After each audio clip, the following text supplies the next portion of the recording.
श्रीमात्रे नमः। सौन्दर्यहरि। शिवशक्त्या युक्तो यदि भवति शक्तः प्रभवितुं न चेदेवं देवो न खलु कुशलः स्पन्दितुमपि।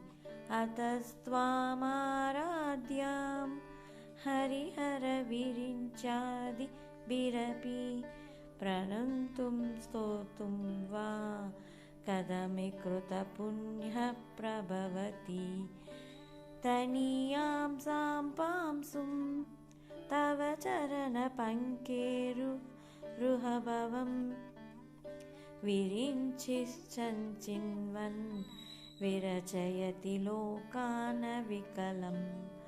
वहत्येनं सौरिः कथमपि सहस्रेण शिरसां हरसंक्षुद्येनं भजति वसितो धूलनविधिम्।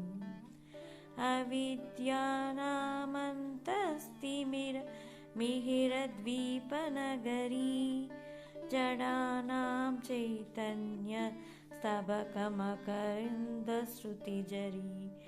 दरिद्राणां चिन्तामणिगुणिका जन्मजलधौ निमग्नानां दंष्ट्र मुररिपुवराहस्य भवति। त्वदन्यः पाणिभ्यामभयवरदो दैवतगणः त्वमेका नैवासि प्रकटितवरभीत्यभिनया।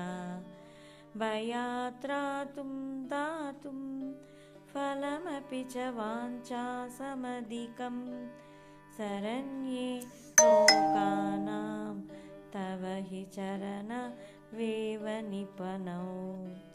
हरिस्त्वामाराध्या प्रणतश्जनसौभाग्यजननीं पुरानारी भूत्वा पुररिपुमपि क्षोभमनयत्।